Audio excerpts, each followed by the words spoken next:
जब किताब के पन्ने को आप उल्टाएंगे तो शुरुआत जैसे किताब की होती है। उसमें आईसीयू का सीन है। आईसीयू है, इनकी मदर हैं जो अनकॉन्शियस हैं लेकिन इन्हें सुन पा रही हैं। उनके हाथों में दिव्या का हाथ है और दिव्या ये कह रही हैं कि मुझे पता है कि मेरी माँ मुझे सुन पा रही है। और इसीलिए वो, इनकी मदर के फेवरेट थे दिलीप कुमार, तो उनके गाने, जो फेवरेट गाने उनके थे, और ख़ुद इनकी मदर पोइट्री लिखा करती थी, तो उनकी पोइट्री ये आईसीयू में बैठ करके उन्हें सुना रही हैं।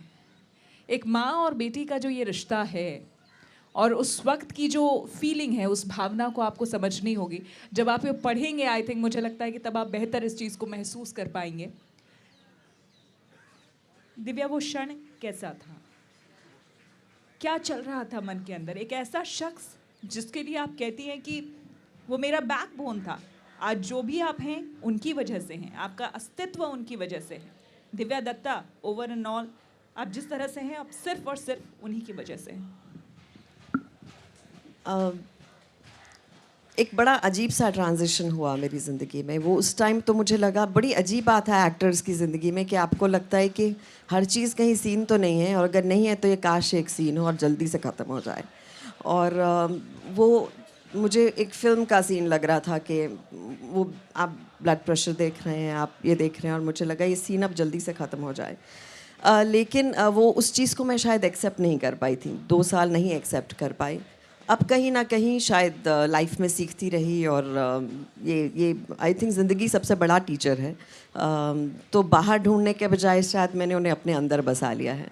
तो अब थोड़ी सी और हिम्मत आ गई है कि जो चीज़ें उन्हें पसंद थी उनके साथ में किया करती थी, वो मैं अब खुद अकेले कर लेती हूँ, और ऐसा लगता है कि हम दोनों साथ साथ कर रहे हैं। सो जो मोमेंट्स दुख देते थे उन्हें कोशिश कर रही हूँ कि थोड़ा सा हटा दूँ और वो बहुत मज़ेदार सी मेमोरीज़ रखूँ। सो मेरी माँ डॉक्टर थी, एक पंजाब के छोटे से शहर में, लुधियाना के पास। सिंगल मदर थी क्योंकि मेरे डैडी की बहुत जल्दी डेथ हुई थी, और गवर्नमेंट ऑफिसर थी, सिविल सर्जन थी। हर बार उनकी ट्रांसफ़र हो जाती थी तो मेरा हाथ पकड़ के हर ऑफिस में जाती थी कि मेरी ट्रांसफ़र रुकवाओ, मेरे बच्चों की पढ़ाई चल रही है कॉन्वेंट में एंड ऑल दैट। तो मैं उनका सपोर्ट सिस्टम होती थी, छोटी सी 8 साल की।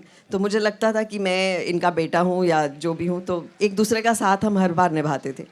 फिर टेररिज्म के दिनों में मैंने उनकी ऐसी स्ट्रेंथ देखी पंजाब में कि मतलब मैं हैरान रह गई, क्योंकि गवर्नमेंट ऑफिसर थी और हर चीज़ उनके सामने आया करती थी। तो बहुत हिम्मत का उन्होंने एक दिखाया।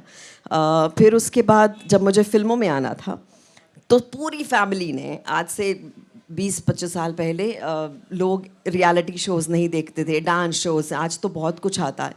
तब अगर मैंने बोल दिया स्कूल में कि मुझे एक्टर बनना है, तो मुझे पनिशमेंट मिली थी स्कूल में, कॉन्वेंट स्कूल में, क्योंकि मैं हेड गर्ल थी। तो उसमें आपने एक इंसिडेंट उसमें मेंशन किया है जी, जब आपकी टीचर एक प्रिंसेस का रोल ढूंढ रही थी जी, एंड आपके घर में आपको आपकी मदर प्रिंसेस बुलाया करती थी जी। तो आपको लग रहा था शायद वो आपको आके चूज करेगी, लेकिन वो किसी और बच्ची को सेलेक्ट कर लेती है एंड आप घर जाती हैं अपनी मदर को ये कहती हैं।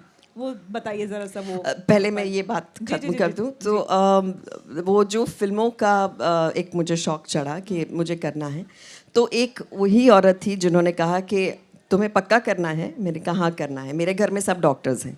तो शी सेड बट तुम पढ़ाई में बहुत अच्छी हो, तो सब क्या कहेंगे। आई सेड तो आपको सब क्या कहेंगे पड़ता है कि मैं क्या कहूँगी वो फ़र्क पड़ता है। तो शी सेड बट तुम जो कर रही हो वो तुम्हें सही लग रहा है। सर मुझे तो बहुत अच्छा लग रहा है, I feel like being an actor. So she said okay then we'll go hand in hand. और हम दोनों हाथ में हाथ डाल के मुंबई गए, जहाँ मेरा स्टारडस्ट में ऑडिशन था। तो मेरे सामने सब जितने डायरेक्टर्स, नामचीन डायरेक्टर्स हैं, यश चोपड़ा, शेखर कपूर, सूरज बरजात्या, महेश भट्ट, सुभाष घई, सब बैठे थे। और इतनी लंबी खूबसूरत लड़कियां मेरे सामने, और मैं छोटू सी और सलवार कमीज़ पहन के सिंपल सी गई, और सिर्फ दूर दूर तक मैं ऐसे झांक कर देख रही हूँ कि मम्मी कहाँ है यार। तो mummy just said you dreamed this ना, ये सपना है ना तेरा, इसको पूरा कर। और टांगें काँप रही थी मेरी, कॉलेज भी नहीं ख़त्म हुआ था मेरा, लेकिन वो एक जहन में आ गया कि वो जो अंगूठा माँ ने दिखाया, और वो छोटी सी वो भी कहीं खड़ी है, ऐसा सबसे ऊंचा अंगूठा दिखा रही है लंबी सी लड़कियों में, that mother who stood there for me, I think हर चीज़ में फिर मुझे एक बहुत प्यारा सा शादी का रिश्ता मिल गया उस टाइम, यूएसए का डॉक्टर उस टाइम पे, मतलब बड़ा अभी भी बहुत कैच माना जाता है ना कि अरे भाई क्या करती हो, तो मेरी नानी और पूरी फैमिली एक तरफ, मैं और मेरी माँ एक तरफ, तो बोले क्या इसको तुम फिल्मों में भेजोगी, इसकी शादी कराओ, अच्छा सा डॉक्टर मिल रहा है इसको। तो I just looked at my mother, pin drop silence, ऐसा फिल्मी वाला सीन था, एंड देन शी सेड नहीं ये बॉम्बे जाएगी। तो उस टाइम एक माँ के लिए, अकेली माँ के लिए ऐसा बड़ा डिसीजन लेना आसान काम नहीं था, लेकिन मेरे लिए वो इतने मायने रखता है, बहुत कम होता है फ्रेंड्स सब लोग, कि आप वो करें जो आप करना चाहते हैं और उससे अच्छी कमाई भी करें। तो वो मेरी माँ ने मुझे करने का मौका दिया, और वो जहाँ भी है मैं शुक्रिया अदा करना चाहूँ कि आज मैं इतनी खुश हूँ और आप सबका इतना प्यार मिलता है, सिर्फ उस एक औरत की वजह से जिसने मुझ में विश्वास दिखाया। कहीं आपकी बात वो बचपन की, तो मुझे लगता है सबके बच्चों को माएँ राजकुमारी राजा बेटा कहती हैं, तो मैंने शायद बहुत सीरियसली ले लिया था इस बात को कि मैं हुई राजकुमारी, और 3 साल की थी तो मेरा पहला चैप्टर वो है। तो राजकुमारी राजकुमारी कहते थे, राजा बेटा कहते थे, तो मुझे लगा कि मैं हुई ऐसी सबके लिए। तो क्लास में एनुअल फंक्शन था, and teacher I, she said I am looking for a princess for the play. So I said अरे मैं तो नेचुरल चॉइस, ऐसा हाथ खड़ा ऐसा। तो पता चला कि वो आई और मैं ma'am here I am doing, and she just passed me by, और जो क्लास की सबसे सुंदर लड़की थी उसको बोला कि ये है मेरी प्रिंसेस। मैं कहा ये तो बहुत ही गलत काम हो गया, मैं तो रोती रोती घर पे गई, कहा मम्मा टीचर ने आज बहुत बड़ी गलती कर दी है, और she didn't recognise I am the real princess. अब यहाँ पे माँ का समझाना कितना फ़र्क पड़ता है। गोदी में बिठाया और कहा बेटा तू मेरी प्रिंसेस, तू मेरी राजकुमारी, और जब तक लोग नहीं जानते इस बात को तब तक तुम मेरी वर्ल्ड में रहे, और ये जो किंगडम है ये तेरा है। तो वो जो मुझे कॉन्फिडेंस मिला कि इनको जब पहचानना होगा पहचानेंगे, पर मैं हूँ राजकुमारी, तो वो राजकुमारी अभी तक मुझे लगता है कि मैं हूँ। And I think that's what parents love does for you, and I think I felt it every moment of my life.